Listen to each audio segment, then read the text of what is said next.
Elle porte sur la réintroduction à titre dérogatoire d'un pesticide néonicotinoïde qui est controversé, c'est l'acétamipride. Et puis il y a aussi un autre sujet qui fait vraiment débat, c'est la favorisation du stockage d'eau. Cela en plein débat actuellement sur les méga-bassines. Que proposez-vous, Guillaume Gontard, aux agriculteurs qui disent qu'ils ont besoin, par exemple, de l'acétamipride, les betteraviers, les producteurs de noisettes, et qui estiment qu'ils n'ont pas de solution alternative, et puis qu'il y a des pays, comme vous le disiez, de l'Union européenne qui les autorisent? D'abord dire que ce texte, quand même, il s'attaque clairement à l'avenir de l'agriculture.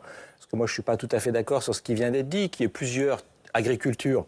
Je ne sais pas, peut-être, mais en tout cas, ce qu'on a besoin, clairement, c'est de changer notre modèle d'agriculture.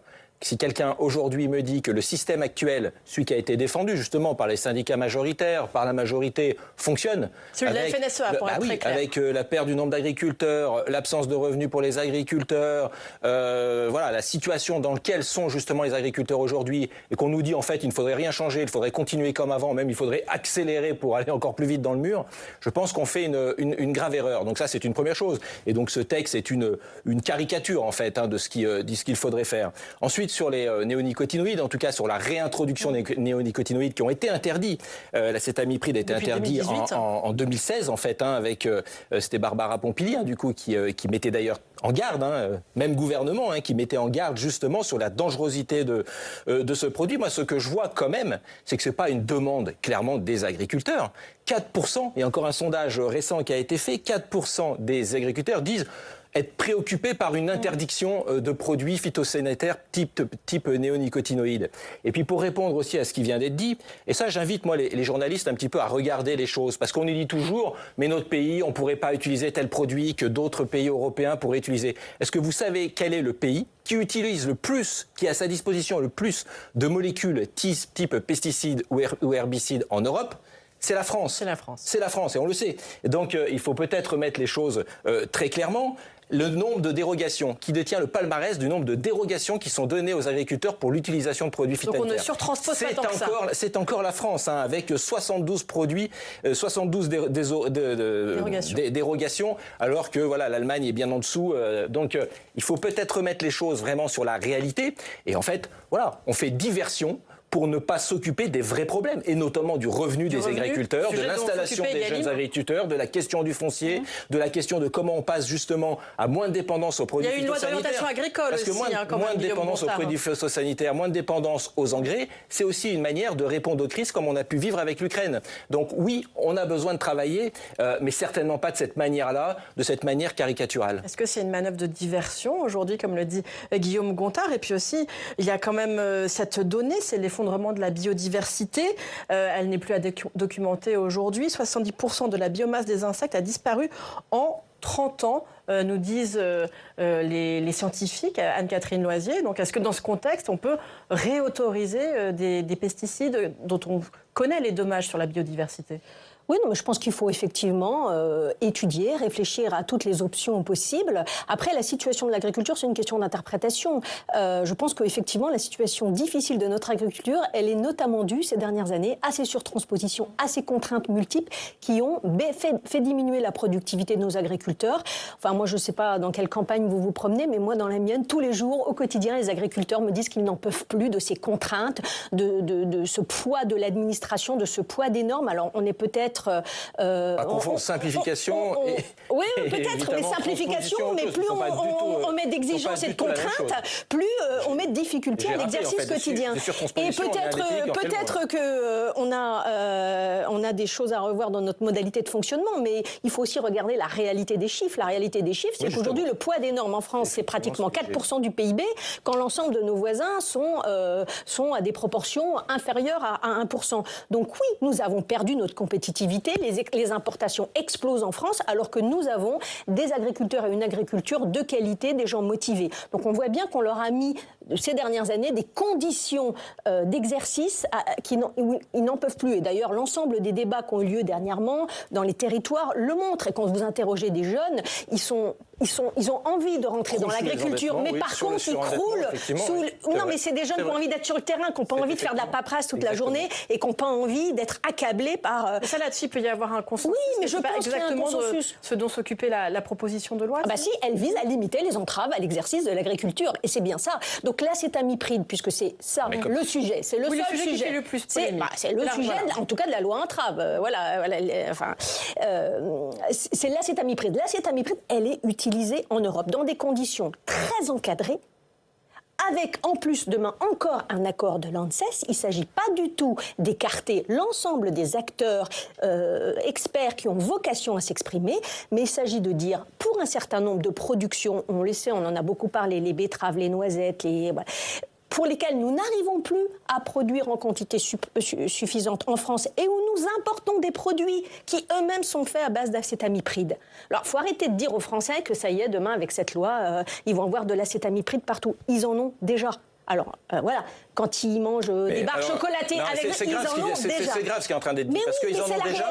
C'est exactement le même discours qu'on a eu pour le chlordécone. Exactement le même discours. En 92, on nous a dit, vous faites peur avec le chlordécone.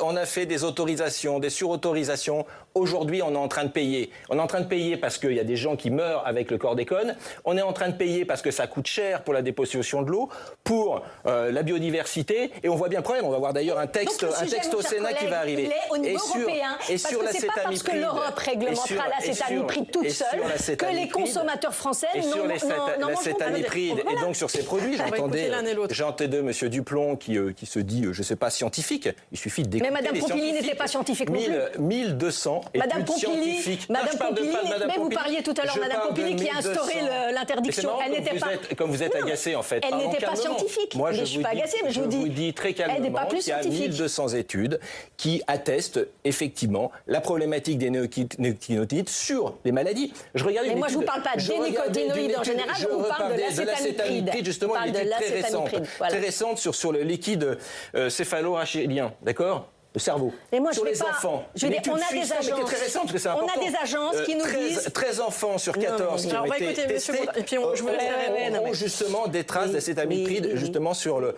On sait le risque des lymphomes qu'il peut y avoir sur le cerveau. On sait que le cancer, c'est la deuxième cause de mortalité pour les enfants. Alors, prenez vos responsabilités, effectivement. Mais je vois que vous les prenez à huis clos. Je vois que vous refusez le débat devant l'Assemblée nationale, devant les Français, parce que 83% et parce que vous avez fait le débat les Français sont contre la réintroduction des néonicotinoïdes. Aucun problème pour le débat, mon cher collègue. Mais il ne faut pas qu'il y ait d'obstruction non plus au débat. Parce que quand on veut obstruer le débat, on s'étonne que du coup, ce débat ne puisse pas être réalisé. L'État, normalement, devrait protéger les Françaises et les Français, et en premier lieu, d'ailleurs, les paysans et les paysannes qui utilisent ces produits. On va parler du coup procédure parlementaire, puisque ça fait partie du débat. On a commencé en parlant du fond. Je vous propose d'ailleurs d'écouter là-dessus l'échange entre Daniel Salmon et Annie Genevard. On a entendu Daniel Salmon qui était plutôt sur le fond de la proposition de loi. Et puis la réponse d'Annie Genevard a notamment porté sur cette obstruction de la gauche à l'Assemblée nationale. Écoutez cet échange tout à l'heure dans l'hémicycle. Cette PPL est un condensé de propositions émanant d'un obscurantisme crasse. Elle détricote méthodiquement des avancées environnementales. Dans ce texte, une agence après d'autres est visée, l'ANSES, une agence indépendante dont l'expertise fait référence. Vous connaissez mes préventions sur un article de ce texte, qui est l'article 2, mais sur tous les autres articles, je peux supporter la proposition parce que j'y ai travaillé, je l'ai amendé à ma manière et je n'ai pas refusé le débat démocratique. Et il me semble que, et tactiquement et démocratiquement, la position qu'a pris votre groupe homologue à l'Assemblée nationale a finalement coûté beaucoup de points de vie à ceux qui auraient voulu faire ou améliorer ces textes, parce que par l'obstruction, vous avez empêché l'examen et vous avez empêché l'amélioration de ce texte. Donc, de sa propre turpitude, on ne peut se prévaloir. C'était Agnès Pannier-Runacher qui répondait à Daniel Salmon. Guillaume Gontard, qu'est-ce que vous répondez face à ce que dit la ministre? On a également entendu Annie Genevard sur le sujet dire, s'il n'y a pas eu de débat, c'est du fait de l'obstruction parlementaire menée par j'ai vu d'ailleurs qu'elle a mis sur les 2 minutes qui lui sont attribuées, 1 minute 30 pour dire que c'était de la faute des écologistes qui avaient empêché le débat, etc. sans jamais répondre d'ailleurs sur le fond, parce qu'effectivement elle est gênée. Il ne faut pas inverser les choses. obstruction ou pas obstruction, c'est le choix clairement du gouvernement d'avoir fait cette procédure-là et donc de renvoyer effectivement vers une CMP à huis clos, dont certains d'ailleurs ne sont pas représentés. Par exemple, nous, on n'aura pas de représentants en CMP. C'est ce que je disais, c'était de toute façon téléphoné. Je veux dire, on connaît les petits jeux politiques, voilà, mais on est entre nous. On sait très bien que cette technique, en tout cas, qui serait effectivement, c'est assez rare, hein, c'est la première fois ou quasi que ce système-là est utilisé. Il y a une motion de rejet qui est défendue par ceux qui défendent le texte. On veut contourner le Parlement. Donc c'est un vrai choix délibéré de refuser le débat. Mais moi, je comprends qu'on refuse le débat, parce qu'il est gênant, ce débat. Évidemment qu'il est gênant, parce qu'en face, il y a des responsabilités à avoir. Et on sait très bien aussi que la réponse qu'on apporte, elle est même particulièrement grave, parce qu'on est face, effectivement, à décider de mettre des produits qui vont empoisonner. On va laisser Anne-Catherine Loisier répondre là-dessus. Est-ce que un débat fondamental n'a pas pu se tenir dans l'hémicycle de l'Assemblée à cause de cette motion de rejet? Alors voilà, c'est un petit peu la poule et l'œuf. Oui, non mais c'est sûr. Non mais moi je regrette que le débat n'ait pu avoir lieu, parce que je pense que tout texte est améliorable, tout à fait. Et quelque part, je suis très surprise quand mon collègue dit qu'en fait, on connaît ces méthodes. Mais alors, si vous les connaissiez doublement, vous saviez qu'il y avait un risque qu'on passe par-dessus le débat. C'était vraiment l'occasion de cibler un certain nombre d'amendements qui vous tenaient à cœur et de faire en sorte qu'ils soient effectivement débattus en séance. Donc non, moi, je ne comprends pas cette situation. C'est plutôt, à mon sens, si en plus vous l'avez fait en connaissance de cause, c'est une volonté de crisper puisque vous dites que vous saviez que ça allait finir comme ça, donc il ne fallait pas présenter 3500 amendements. Et donc favoriser, je vais terminer, je ne vous ai pas à couper, permettre le débat sur un certain nombre de questions qui vous paraissaient centrales, et je pense que ça aurait été très intéressant et que ça aurait beaucoup plus fait avancer. Non, mais moi je ne suis pas le débat en Assemblée nationale. Le débat, il aurait dû avoir. Moi je l'ai eu, on l'a eu au Sénat. Il y a eu au Sénat. Je souhaitais que les députés s'expriment. Et donc, du fait de votre, je ne sais pas comment qualifier, mais bon, parce que mais du fait du choix qui est le vôtre de faire une pléthore 3500 amendements, écoutez, visiblement, c'est vous qui avez décidé de les déposer. On les dépose par non, mais 3500 amendements, c'est vous. Donc de rendre impossible le débat, c'est vous. Et donc de rendre impossible l'amélioration du texte par l'Assemblée nationale, c'est vous. Non, mais encore une fois, je comprends que vous ne vouliez pas parler du fond. Il nous reste juste une minute, mais moi, il y aurait quand même un sujet de fond que je voudrais qu'on aborde. On est dans un moment où, dans le débat, on a le sentiment qu'on a opposé environnement et agriculture. Est-ce que ça, c'est quelque chose qui vous inquiète quand même dans le débat politique actuellement, où on a l'impression qu'on a vraiment opposé les deux? Guillaume Gontard et Anne-Catherine Loisier. C'est le jeu toujours, et c'est le jeu de la ministre en fait, qui est toujours en train d'opposer cette question-là, alors que c'est totalement lié. Je veux dire, s'attaquer à la biodiversité, c'est s'attaquer à l'agriculture, évidemment. Parce que dans le même temps, on a ces attaques, on a ces textes caricaturaux, donc on ne sait même pas qualifier, mais il y a aussi les déclarations de la ministre sur l'agence bio, sur la suppression des financements de l'agence bio. L'agriculture biologique, c'est quand même l'avenir de l'agriculture, c'est 61 200 fermes. Et donc c'est ça que ne souhaite plus voir la ministre de l'Agriculture aujourd'hui. C'est 26 300 entreprises, c'est 146 000 emplois.